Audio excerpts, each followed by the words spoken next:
Hello, everyone, and welcome to Sustainapreneur Podcast, episode 15, where we take a good look back on all of the leaps and bounds made in 2017 for the world of sustainable business. We're going to send the old year off right here, so stick around.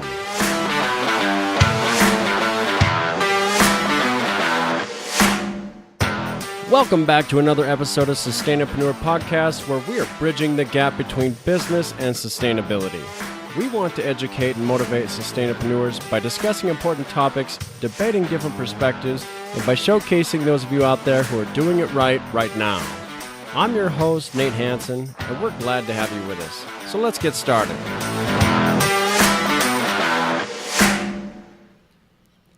"2017 was an interesting year for sustainability. Let me just tell you that right now. Because America saw a huge shift in its priorities from its most recent political upheaval and became one of the only major world powers sitting on the sidelines of the Paris Accord. Some might consider that a major setback, but we do not, because lots of American states, cities, and companies just ignored the administration's decision and formed its own U.S. Climate Alliance. It's comprised of a third of America's population and its GDP, while professing to adhere to the agreement anyway.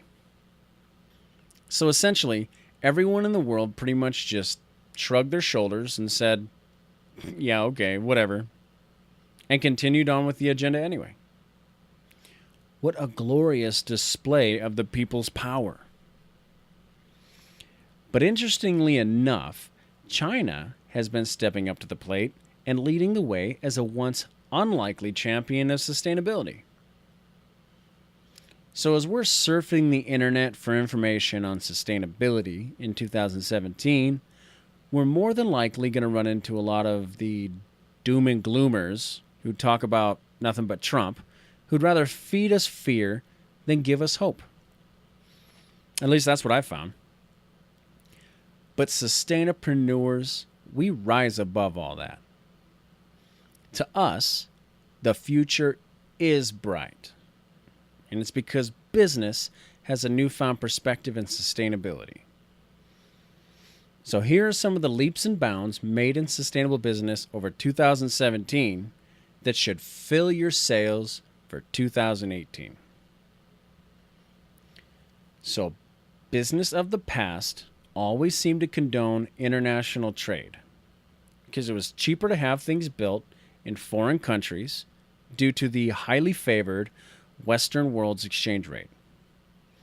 It was so much in our favor, in fact, that it made more sense to have things made halfway around the world than it did in our very own backyard. However, there's been a wave of new protectionist measures to discourage foreign trade in favor of more locally sourced goods and services. Several countries have been striking down old free trade agreements and canceling new ones that have been in the plans for years.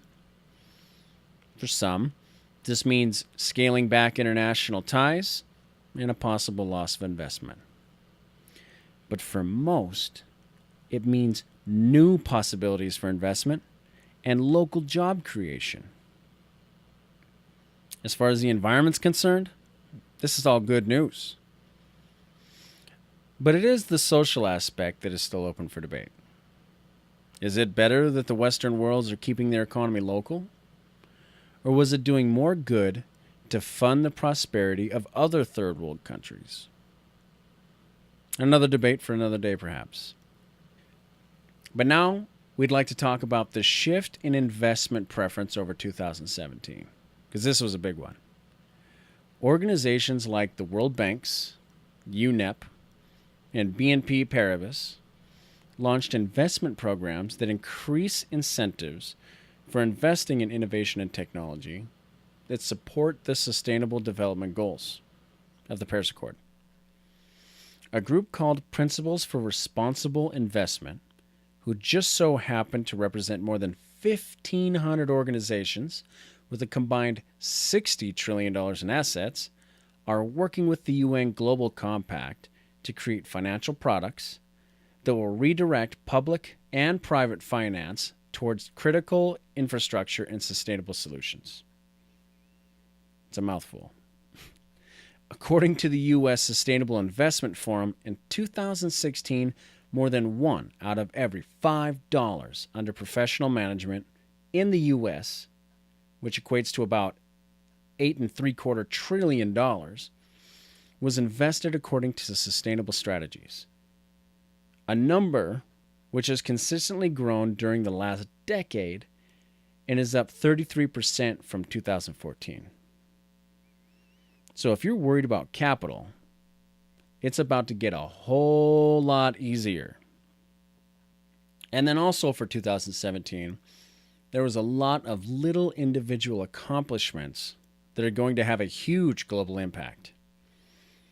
Things like the World Bank publicly announcing that they would stop financing upstream oil and gas projects after 2019. It's about time. Then China dedicated a $360 billion investment in renewable energy by 2020, canceled 103 coal plants, and became the world's largest solar power producer. They even built a solar farm in the shape of a panda, just because they could. Then a group of multinationals launched EV100, an initiative to speed up the switch to electric vehicles. In all, electric vehicle sales went up 63% globally for 2017. Not to mention, the cost of the most advanced batteries to power them decreased in cost by 50%. And then there was the unprecedented growth of blockchain cryptocurrency.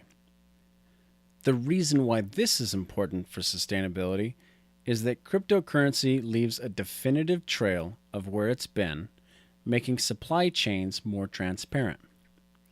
There's still a lot of controversy over the real value and the future of its leading Bitcoin, but only time will tell.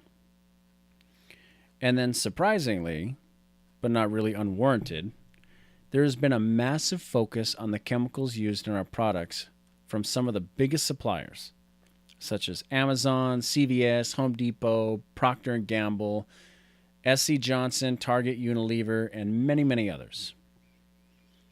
Walmart even signed on to the Chemical Footprint Project, which sets goals and guidelines for companies to disclose and manage chemical inventories.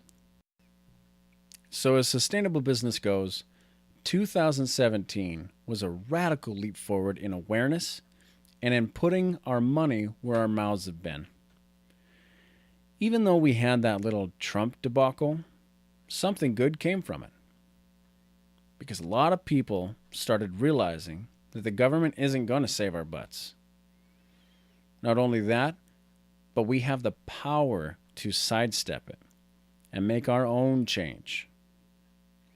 For too long, governments have proven to be sluggish and even inefficient at keeping up with how fast things change today. It's time for something new that works at the pace of the 21st century. Behold, sustainable business.